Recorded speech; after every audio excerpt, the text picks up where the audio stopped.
వాళ్ళు వాస్తవాలు అనుకుని రాసిండి అయితే చాలా జరిగినాయి. అందరు రాసిందంటే సినిమా పవన్ కళ్యాణ్ గారి వల్ల లేట్ అయింది అని చెప్పి చాలా మంది రాశారు. ఇవాళ నేను ఇక్కడ ఈ ఆదిత్య కాలేజ్ వేదిక చెప్పగలుగుతున్నానండి. మళ్ళీ ఒకసారి అందరికీ క్లారిఫై చేస్తున్నా, ఈ సినిమా పవన్ కళ్యాణ్ గారి వలన ఏ మాత్రం ఆలస్యం అవ్వలేదు, అస్సలు అవ్వలేదు.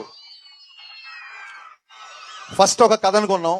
ఫస్ట్ అంటే సినిమా ప్రమోషన్ స్టార్ట్ చేసిన తర్వాత నాకు ఉస్తాద్ భగత్ సింగ్ గురించి కంప్లీట్గా మాట్లాడేడానికి దొరికిన అవకాశం వేదిక ఇదే కాబట్టి చెప్తున్నాను. వేరే సినిమా ఫంక్షన్కి వెళ్ళినప్పుడు ఉస్తాద్ అప్డేట్ అనుస్తారు, అప్పుడు మన సినిమా గురించి చెప్పడం కరెక్ట్ కాదని ఎప్పుడు చెప్పలేదు. ఫస్ట్ ఒక కాలేజ్ బ్యాక్డ్రాప్ లవ్ స్టోరీ అనుకున్నాను, ఎందుకంటే గబ్బర్ సింగ్ లో బాగా మాసిగా చూపించారు, నాకు ఆయన జల్సా ఖుషీ లాగా చూపించాలని చెప్పి ఒక కాలేజ్ బ్యాక్డ్రాప్ లవ్ స్టోరీ అనుకున్నాం. సినిమా అనౌన్స్ కాడి నుంచి ఎక్కడికి వెళ్ళినా సరే అన్న ఇంకో గబ్బర్ సింగ్ ఎప్పుడు అని చెప్పి సోషల్ మీడియాలో అవ్వచ్చు, బయట అవ్వచ్చు, సినిమా లవర్స్ అవ్వచ్చు, ఫ్యాన్స్ అవ్వచ్చు, అరే వీళ్ళు ఇంకా ఎక్కువ అదే మాస్, అదే ఒక ఫుల్ టు ఎంటర్టైన్ ఎక్స్పెక్ట్ చేస్తున్నారు. ఎక్కడో మేము అనుకున్న కదా కొంచెం క్లాస్ అవుతుంది అని చెప్పి ఆ తర్వాత ఐడియా డ్రాప్ చేద్దాము, ఇంకో థాట్కి వెళ్దామా అన్న ఒక సందిగ్ధంలో ఉన్నప్పుడు ఆ పాండమిక్లో నేను చాలా మెంటల్ డిప్రెషన్కి వెళ్ళిపోయాను. నా మెంటల్ హెల్త్ కూడా చాలా దెబ్బతిన్నప్పుడు. సో ఈ కట్ చేద్దామా ఇంకో కట్ చేద్దామా అన్న సందిగ్ధంలో నా వల్ల కొంచెం టైం వేస్ట్ అయింది. ఆ తర్వాత ఒక రీమేక్ అనుకున్నాము, అది పెద్దగా ఎగ్జైట్ అవ్వలేదు ఎవరము. ఆ తర్వాత అది పక్కన పెట్టేశాము.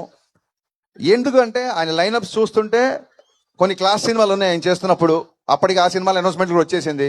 సో డెఫినెట్గా ఇలాంటి పాటలు ఉండే సినిమాలు అయితే లైనప్లో నాకు ఎక్కడ కనబడలేదు.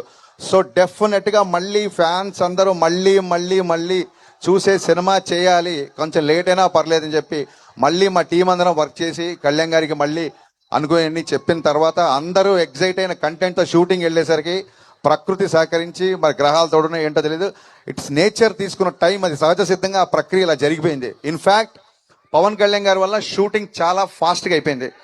ఆయన మమ్మల్ని ఊపిరి ఆడనివ్వకుండా షూటింగ్ చేశారు,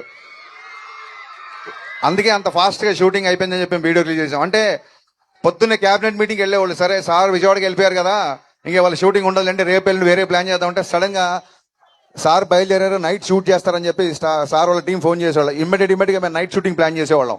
అంటే పొద్దునంతా క్యాబినెట్ మీటింగ్ అటెండ్ అయ్యి ఆయన నైట్ ఫ్లైట్కి హైదరాబాద్ వచ్చి మళ్ళీ మార్నింగ్ 3-4 వరకు పనిచేసి జస్ట్ ఇంటికి వెళ్ళి షవర్ చేసి మళ్ళీ ఆయన మంగళగిరి వెళ్ళిపోయిన రోజులు ఉన్నాయి.